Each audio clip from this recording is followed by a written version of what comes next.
Bonjour à tous et bienvenue sur boursicoté.com pour cette nouvelle analyse technique des principaux indices mondiaux.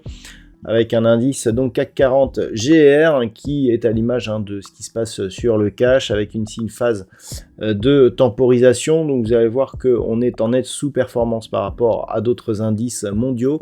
Et donc on voit ici cette neutralisation donc autour de la zone des 23 190 points. Il faudrait repasser au minimum au-dessus des 23 450 ici, voire ce dernier contact ici que l'on a à 23 600 pour réimpulser une dynamique haussière, sachant que les points de retournement se situent plus au-dessus de cette zone ici que l'on peut quantifier à 24 300 points. On a ici une zone tout simplement de résistance ici à 24 000 points. Donc globalement, on reste ici dans une phase relativement neutre. Attention, en cas de retour sous cette zone ici des 22 850, eh bien, on commencerait à avoir des signaux nettement négatifs. C'est donc avec le DAX que la comparaison est la plus parlante. On a eu un nouveau record sur le DAX cette semaine et encore même aujourd'hui. Donc nouveau plus haut à 20 522,82. Nouveau record donc historique sur l'indice allemand qui confirme son orientation haussière. On a eu donc une belle dynamique la semaine dernière qui a été plutôt confirmée cette semaine, donc nouveau plus haut mais une phase de consolidation horizontale, c'est-à-dire que malgré l'absence de flux, on n'a pas de consolidation sur cet actif, alors que l'on aurait pu ici venir chercher en cas de consolidation un niveau proche des 19 700 sans pour autant remettre en cause la dynamique actuelle. Donc on est bel et bien dans une forte accélération et l'indice allemand confirme ici son dynamisme. Donc on n'a pas de configuration trop surachetée, on a juste un petit signal ici de perte de dynamique au sens des histogrammes du MACD. Le RSI reste en zone de surachat, ce qui est un signal de poursuite ici du mouvement haussier malgré l'absence ici de poursuite de progression. Les volumes sont en petite baisse, ce qui nous indique une phase qui confirme en tout cas la phase de consolidation horizontale, un petit peu comme une phase d'attente. Donc ça reste positif sur l'indice allemand et on le voit par rapport au CAC 40, on est toujours plus fort sur cet indice qui continue à nous donner des signaux très positifs. Au niveau de l'Eurostoxx 50, on confirme là aussi une dynamique plutôt haussière. On a cassé ici cette zone des 4895 points. On se stabilise juste sous la zone des 5000 points, zone que l'on est venu tester ici en début de semaine. On est redescendu, mais on a tenté ici un nouveau contact aujourd'hui. Donc d'un point de vue court terme, ce qu'on observe, c'est une dynamique ici qui monte, qui casse des précédents points hauts significatifs.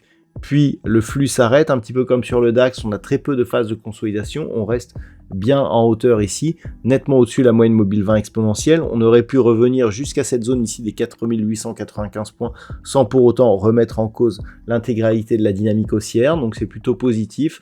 On peut s'attendre à une poursuite du mouvement et avec un objectif ici intermédiaire qui se situe sur cette zone des 5050 points, mais globalement on peut s'attendre à un retour ici sur cette zone des 5105 points sur l'Eurostoxx qui est donc la zone de résistance ici qui avait été marquée au début de l'année et qui avait établi ce nouveau record. Donc d'un point de vue moyen terme, on le voit ici, phase de consolidation horizontale, et d'un point de vue court terme, un très bon trend qui pourrait nous ramener sur les niveaux records de cet indice européen. Sur les indices américains, en commençant par le S&P 500, nous sommes là aussi dans une dynamique haussière, pas de nouveau record sur ce S&P 500, ce qui souligne la dynamique du DAX par rapport au S&P 500, puisque nous avons un indice allemand qui surperforme au final l'indice américain. Malgré tout, donc on est toujours au-dessus de la moyenne mobile 20 exponentielle, on est très proche des niveaux records sur cet indice. On peut percevoir une baisse des volumes, notamment en fin de semaine. Donc pour l'instant, on se stabilise dans l'attente, je dirais, des prochaines décisions de la Fed qui vont intervenir la semaine prochaine et qui clôtureront cette année boursière. Donc pour l'instant, on reste ici relativement haut perché, au-delà des 6000 points sur cet indice, dans une configuration très positive, avec très peu de surachat. On voit même d'ailleurs la phase de consolidation qui est visible ici au sens des histogrammes du MACD, aussi un signal de consolidation sur le RSI. Donc globalement, une phase d'attente, mais qui reste bien orientée sur le S&P 500.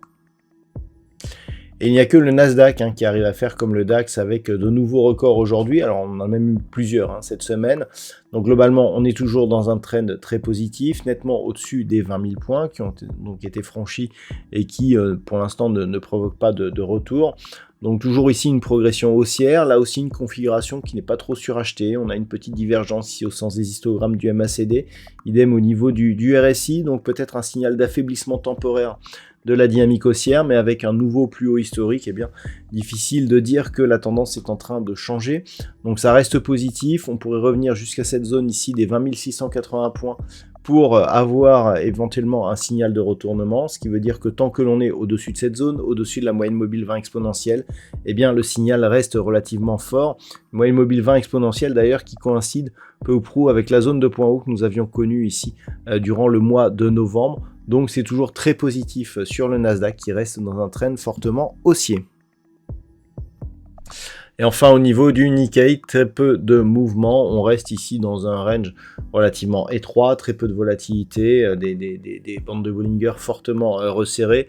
On est venu titiller ici je dirais le point haut de ce range. Ça faisait un petit moment qu'on n'avait plus de contact avec les bandes de Bollinger. Regardez ici, pas de contact ici sur la partie inférieure, pas de contact sur la partie supérieure.